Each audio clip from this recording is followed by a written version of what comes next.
barahiraale wadanka ka baxay dalka ka baxay lagu yiri barre horta Cornel Barre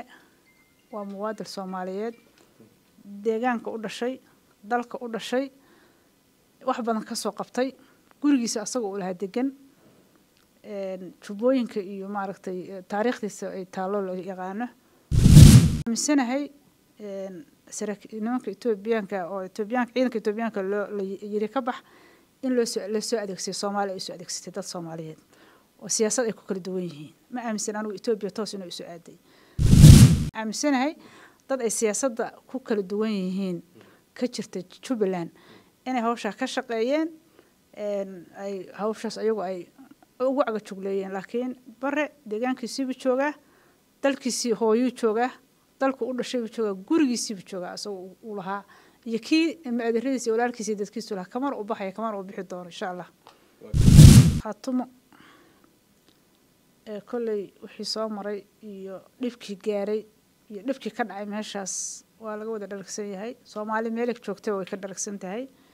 qof Soomaali oo muwaadin oo calankayga buluuga ah Soomaali waxa isku xiray isku daray waa calanka buluuga ah kaasa dadka ka dhaxeeya diinta iyo calanka iyo ciidda naga wada dhaxaysa calanka buluuga marka dadka ka dhaxeeya oo la isku raacay oo 4.5 wax lagu qaybsaday qof la taagan oo calankayga rabaa ciiddeedaasna calankayga ka taagtaan rabaa horta wax loogu hor istaago anigu ma garan karo dadka ka hor istaagay ku duqeeyeen ma garan karo kulay waxay ugu duqeeyeen waa ayagu waa Soomaali kale dalka jecel baana hadda halkan baan joogaa hadii la dhaho konton baasaboor ka qaado uma baahni aniga baasaboorkaygan jecelahay dalkaygan jecelahay dadkaygan jecelahay السلام عليكم كلنتي هابون halkani waa SBTV Somali People TV ku soo dhawaada waraysi gaar ah oo aynu la yeelan doono xildhibaan Raysal Qorane Abshir oo marti caawa inooga xarunta SBTV ee magaalada Columbus xildhibaan sharaf ay noo tahay caawa inaad kugu soo dhaweyno xafiiskeena iyo studio-na Columbus ku soo dhawow jaaliyadii Soomaaliyeed ee Columbus ما شاء الله بسم الله الرحمن الرحيم الحمد لله رب العالمين وما هتصنتي عمر أدق إيو بعد SBTV ورئيسينا إيو سودوينتينا بعد بين كلام هالعلنا يا أنا عاو حرنت هذه فديو وتجور سنة الصو جاليات الصوماليات إيو تكلم سهاي لما أنبأ بشو الصوماليات ورئيسينا قد بنكون هالعلنا يا Columbus ayaad boqosho ku joogtaa waxa igu maqaalaa oo dad badan oo Soomaaliyeedna ay arkeen in si weyn si diiran jaaliyadii Soomaaliyeed ay ku soo dhaweeyeen hadii ay noqoto ganacsatadii hadii ay noqoto hal doorkii jaaliyadii Soomaaliyeed ee Columbus walow dad qaar ba ay leeyihiin magaaladan waxa imaaday madaxweynayaal wasiiro xildhibaano kale balse soo dhaweyntii xildhibaan Raysal looma kala harin bal ka waran bal dareenkaadu waa sidee jaaliyadaadii iyo dadkii aad matalaysay inay sida weyn ay kugu soo baxeen ما سنت عمر runtii waa ku faraxsanahay marka koobaad inaan caawa fadhiyo bahda SBTV xaruntoodii Columbus Ohio oo iga warsanayso safarkaygii imaanshahaygii runtii Columbus Ohio aad baa lagu soo dhaweeyay si qurux badan diiran sharaf leh aan la ii kala harin la i tusay rabitaanka shacabkayga iyo dadkayga iyo la i tusay kalsooni badan isiisay aad baa lagu soo dhaweeyay runtii waan u mahadcelinayaa runtii reer Columbus Ohio Soomaaliya haddaan ku noqdo taalo Columbus Ohio la dhahan ka dhisi doona insha Allah marka wasaad sheegayso ganacsatada haday lahaayeen aqoon yahano maxaan ku dhahay to dhalinyaro hooyooyinkii guryaha ka soo baxay aad baa la soo dhaweeyay dad waqti badan aan is aragnay aad baan ugu mahadcelinayaa mar labaad iyo mar saddexaad soo dhaweyntooda iyo sharaftooda kaligayna aniga si fiican waa la soo dhaweeyay laakiin caan bay ku yihiin soo dhaweynta dadka wanaaga iyo dhiirigelinta ay tusaan dadka Soomaaliyeed ugu yimaado oo martida u ah aad bay martisoorka ugu fiican yihiin onkaas ma sha Allah xildhibaan safarkaada ku aadan Columbus iyo guud ahaan dalka Mareykanka wuxuu ku qotamada safarkaygu wuxuu ku qotamay maadaama aniga aan xildhibaan qaran ahay deegaankan Soomaaliyeed oo deegaamada Soomaaliyeedna aan ka imid Columbus Ohio-na ay yihiin dadka jooga dadkaygii meel kasta oo qurbaha ah ayaga invitation ii soo diray soo casuumay America laga soo casuumay ayaga inaan u imaado oo balde dadkii iyo dalkii iyo dawladdii aan iska warsano iyo xaaladaha dalka ka jira anigana aan ayaan vacation meesha ku joogo maadaama baarlamaanka xiran yahay ayaan marka aad baanan waraysi badan iyo maaragtay isdhiirigelin badan aan uga helay ayaguna iga heleen xildhibaan qurbo joog badan ayaa waxay qalbiga ku hayaan dalkii hooyo mar walba waxay leeyihiin xaaladda dalku miyay isbedelaysaa bal waxaad inooga waramtaa guud ahaan xaalka dalka Soomaaliyeed iyo gaar ahaan deegaanka aad xildhibaanka ka tahayba wallaahi dalka Soomaaliyeed horta markaan runta ka hadlo dalka Soomaaliyeed 32 sano anaga dawladdeena Soomaaliya burbursanayd qaxooti dadka Soomaaliyeed ahaa marxalado badan bay soo martay madaxweynayaal badan baa u kala dambeeyo maaragtay ii sheeg xilalka kala qabanayay madaxweyne kasta Soomaaliya meel buu soo gaarsiinayay uga tagay midka kalena waa kasii bilaabayay waxaan is leeyahay Soomaaliya rajooyinkeedu way soo fiicnaanaysaa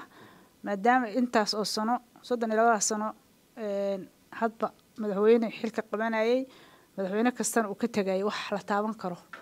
oo dalka uga tagayay madaxweynihii yimaadaan uu kasii qabanayay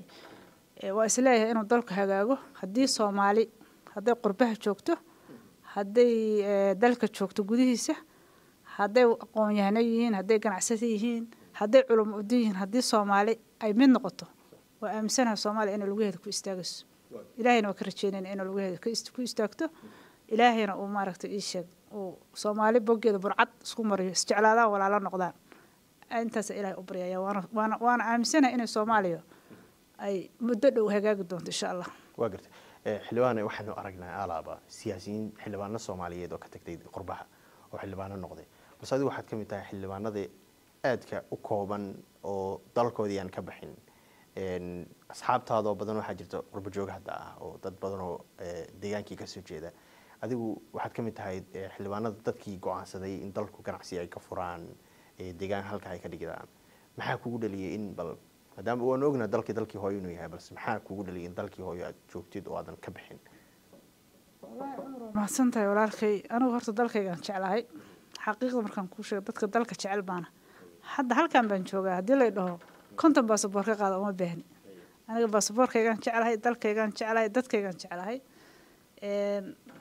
waxaan maleynayaa habeenkii xafladeeda laga sheegay aniga walaalahay iyo waalidkay reerkayaga كل قربه جيران أنا جانا دلكان جوجا دلكان شعلهاي حن أمسنهاي دلكي وحن كهل كرا أنا دلك لكهل كرا حرية بان كهل كرا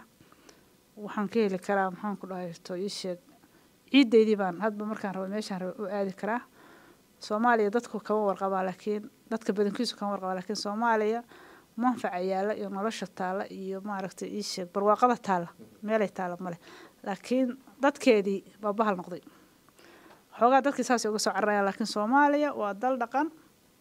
barwaaqa taalo beerihii iyo xoolihii iyo maaragtay dalagii oo dhan Ilaahay ku manaystay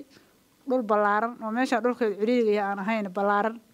oo ilaa xad intaas ah leh dad fiican leh islaamnimada diintii ay taalo kale qof wax uu jecel inuu dalkan jecelahay Ilaahayna waxaan ka baryayaa dalkaygu hagaagay oo waagiisii hore sidoo ahaa isa ka sii fiican ba Ilaahayna i tus insha Allah Columbus waxa lagu tiriyaa inay tahay halka ugu badan ee qurbo joogta cabad waaqay ku nool yihiin dad kala duwan oo ree cabad waaqa oo aad xildhibaan u tahay aad la kulantay maxay tahay qurbo joogta halkan joogta waxay ku kordhin karaan deegaankii aad ka timid horta dadka qurbo joogta meel kasta joogaan dalka Soomaaliya waa dadka ay ku dhaqan yihiin waa bangiga Soomaaliya u fadhiya halkan xaqiiqda markii laga hadlo haddana reer Columbus waxa horta reer America iyo reer Yurub oo dhan inkastoo Yurub dhaqaalaha America yaala aysan oolinin runtii waa dadka hadday qaaraan tahay hadday magaciisi tahay hadday horumar ay dadka laga helo waay oo dadku ka helaan waa dadka biilasha iyo magaciisa u dira aan awoodin inay shaqeystaan ama shaqooyinka haysanin dadka way shaqeystaan dad biil loo diro maaha waa dad ganacsato lacag haysta dadna waa dad la biilo oo biil loo diro dadkoodii ay waa ilmahoodii iyo dadkooda qurbaha soo aadeen anaga xaqiiqda markaan ku sheegno hadii deegaanka aan ka soo jeedo oo degmada aan ka soo jeedo hadaan ka hadlo iyo degmooyinka kaleba aan hadda ka dhawaajisay reer Columbus Ohio iyo reer Minneapolis iyo reer Seattle Washington oo meelaha ku xisaabtaan ka mid tahay waxyaabaha markii loo baahdo taaganka ah oo markaas deegaanka la iskaga rabo dadka laga qaado oo lagu xisaabtamay ka mid tahay haday aeroport dhis tahay haday jid dhis oo doon dhis tahay haddii adigu horumarka sida iskuulaadka airboorada jaamacadaha maxaan ku dhahay waxbarashada oo dhan iskuulaadka ceelasha dadka bixiyo waay oo ugu mahad celinaya runtii inay wax badan deegaanka u qabteen oo dadka u qabteen oo maaragtay isha horumar badan ay deegaamada ka sameeyeen aad baan ugu mahad celinaya runtii waana inay sii laba jibaaraan waa ka rajeynaya haddana horumarka ka jira dalka markaan runta kuu sheego oo hadda deegaamooyinka dhan oo Soomaaliya baad sheegtay qola kasta deegaankeeda way horumarkeeda waa reer Mareykan baa laga sameeyay reer Yurub reer Columbus Ohio lambar 1 bay u yihiin xaqiiqda dadka labintiisa loo madiiso marka haddii anaga airboorada iyo jaamacadaha iyo iskuulaadka iyo dadka horumarkooda ka shaqeeyeen aad baan ugu mahad celinaya runtii deegaanka aad ka soo jeedo iyo dowlad deegaankaba alaab waxaynu aragnaa colaado mar walba halka ka dhaco colaadaha haddii ay noqoto Galgaduud iyo dowlad deegaanka xuduudda u dhaxaysa sidee lagu damin karaa ama xal waara sidee looga gaari karaa ay kula tahay midda oo Soomaalida Itoobiya iyo deegaankan hadda aan ka soo jeedo shaqaaqooyin fara badan waa dhexmareen waan iska garan kartaa dadka reer guuraaga inta badan barkadaha la dhisayo iyo meelaha waxyaabahaas dhibku ka dhacaa Soomaaliyana aniga deegaankayga hadda dadka intiisa badan meelaha ay degan yihiin waxa u badan Itoobiya xuduudkeeda bay ku jiraan waa la isku diraayo waxa ka dhacdaan laakiin xal badan in laga gaaro rajeynaya hadda waa lagu jiraa ulamadii aqoon-yahanadii waaskii beesha maamulka Galmudug oo wasiirkii arrimaha gudaha uu hogaaminayo maamulkii degmooyinka waxyaabahaas oo dhan ilaa Itoobiya ayaduna kilinka dad badan baa ka yimid aad bay maaragtay hadda rajo fiican loo qabaa si fiican baa wada hadal fiican uga socdaa waan ku boorinaya waan ugu mahad celinaya shaqada ay hayaan waan rajeynaya hadda inaan wax dambe shaqaaqa iyo wax dambe dhib ah aysan ka imaan iska dadka reer guraaga iyo adigu maartay iyo waa isku dhacdaan waan iska hagaagi doontaa insha Allah inay hagaagtana waan rajeynaya hadii u dhacdano dhinaca iyo jubooyinka ama gado waxa jirta arin haatan ka taagan oo ah in mid kamid ah siyaasiyiinta ugu caansan deegaanka Cornel Baraadan Shire Bari Hiraare la yiri deegaanka waa inay isaga baxdaa ciidamada Itoobiya ay mid ku amreen waxaad kamid tahay xildhibaan dhihi karaba kamid ah xildhibaanada matalo guud ahaan deegaanka ama shakhsiga sidee kula tahay in muwaadin Soomaaliyeed la yiraahdo deegaanka waa inay isaga baxdaa amarkan uu ka imaanayo ciidamo shisheeye isagoo dhulkiisaba jooga horta waa sax aniga xildhibaan waxaan ahay horta xildhibaan qaran baan ahay xildhibaan Soomaaliyeed baan ahay ummadda Soomaaliyeed meel kasta joogo xildhibaankoodii baan ahay haddana xildhibaan waxaan ahay ka soo jeeda gado iyo Galmudugba Galmudug xildhibaan Galmudugna ka soo jeeda gadana ka soo jeedana labadaba xildhibaankoodii baan ahay dadkayga baa degan iyo deegaamadeedii waaye waa saa sheegtay Bari Hiraale wadanka ka baxay dalka ka baxay lagu yiri Bari horta Cornel Barre waa muwaadin Soomaaliyeed deegaanka u dhashay dalka u dhashay wax badan ka soo qabtay gurigiisa asagoo u lahaa degan jubooyinka iyo maaragtay taariikhdiisa ay taalo la yaqaano waa nin muwaadin kulay dadkii yirina mangaamnimo iyo aqal xumo u yiraahdeen waxa aaminsanahay nimanka Itoobiyaanka oo ciidanka Itoobiyaanka la yiri ka bax in loo soo adeegsay Soomaaliya ay soo adeegsatay dad Soomaaliyeed oo siyaasad ay ku kala duwan yihiin ma aaminsan anigu Itoobiya toos inuu soo aaday haddii Itoobiya toos u soo aaday oo ayagu ay toos u soo aadeen ay ka timid Itoobiya iyo meelahaas warku ka yimid inuu ka baxo waa la ogaan karaayo anaga xildhibaankiisii baan nahay waa ogaan karnaayo waa ka shaqeyn karnaa waa ku soo ogaan waa ka shaqeyn karaa laakiin waxa aaminsanahay dad ay siyaasadda ku kala duwan yihiin ka jirta Jubaland inay hawsha ka shaqeeyeen ay hawshaas ayagu ay ugu aga jugleeyeen laakiin Barre deegaankiisii jooga